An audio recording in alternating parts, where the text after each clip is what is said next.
deep within the desolate ruins of Zephyr 3, a world long abandoned by its makers.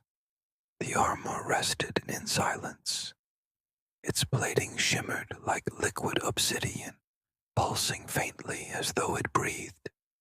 One by one, the greatest warriors of the galaxy had sought to claim it.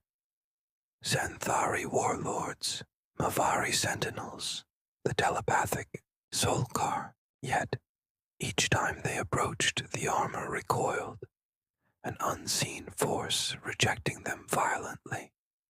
"This relic is cursed," growled Vorthak the Unyielding, his massive reptilian form still smoldering from the armor's repulsion. "No being is worthy of it." Or, whispered Lirvas, a scholar of the lost ages, "it waits for something else, someone else." Centuries passed. The legend of the untouchable armor faded into myth, until a scavenger named Elias Vayne set foot on Zephyr 3. He was no warrior, no conqueror, just a man searching for parts to sell in the outer rings. His boots crunched over broken stone as he entered the forgotten chamber. The air hummed, thick with unseen energy. And then, the armor moved. "What the—" Elias staggered as the plating shifted, reshaping itself as if waking from slumber. A deep vibration filled the space. Not a sound, but a presence. The armor did not reject him. It called to him. "You, choose me," he whispered, reaching out. The moment his fingertips brushed the surface, the chamber erupted in a storm of energy. Symbols long buried beneath dust flared to life. The armor surged toward him, encasing his body in an embrace both cold and electric. Information flooded his mind, memories not his own, battles fought across the stars. The purpose of the armor. It had not been designed for any alien. It had been waiting for humanity. "This is getting wild," Elias muttered, gripping his newly clad arm. The gauntlet pulsed in response. Somewhere beyond the ruins, something stirred, something that had also been waiting. The ground beneath him trembled. A distant roar echoed through the cavernous ruins, something massive awakening in the dark. Elias turned sharply, his vision now enhanced by the armor's interface. Shapes moved beyond the rubble, hulking shadows with glowing eyes. "All right, buddy," Elias murmured to the armor. "Hope you've got more tricks up your sleeve." A pulse shot from his palm, slamming into a stone pillar and sending debris cascading onto the creatures. They screeched in unearthly tones, their forms shifting as if phasing between dimensions. Elias inhaled sharply. "Oh, this just got a whole lot worse." A booming voice echoed through his mind. "You are not alone." Elias gasped as the armor's energy intensified, his mind linking to something, no someone. Across the void, images flooded his consciousness. A hidden fleet, warriors waiting in the darkness, a battle yet to come. "Who are you?" Elias asked aloud, gripping his head as the visions surged. "We are the Forgotten," the voice responded. "And now, you are one of us."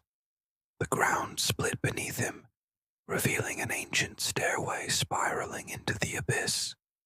The creatures shrieked, their luminous eyes narrowing, as if sensing the shift in power.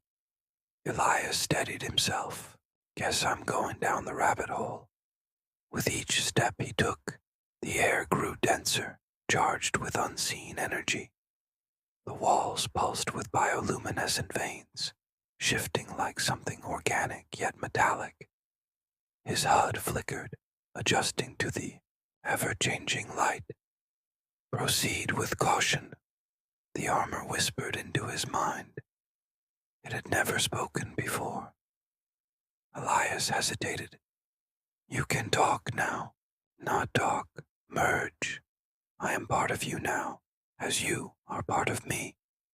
Before he could process that revelation, movement flickered at the edge of his vision.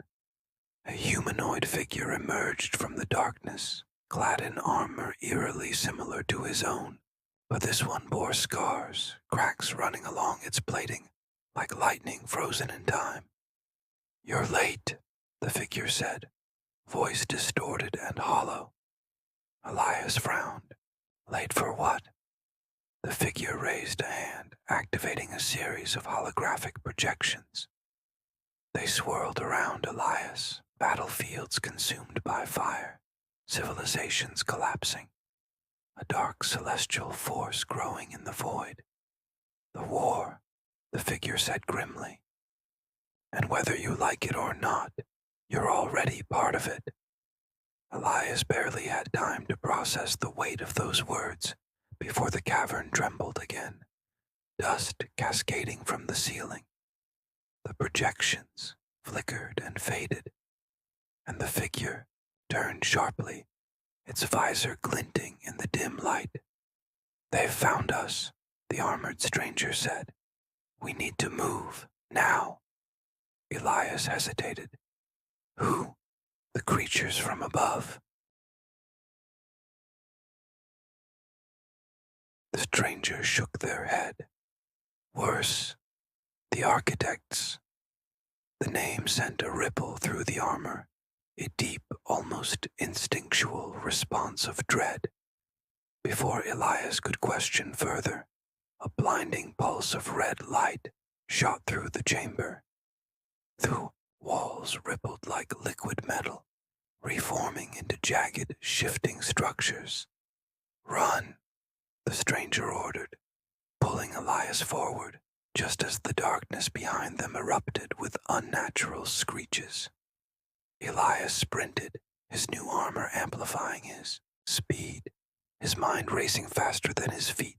The path twisted and turned, symbols glowing in the stone as they passed.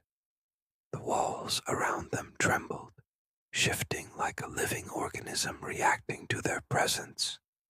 Where are we going? Elias shouted. To the core, the stranger called, back.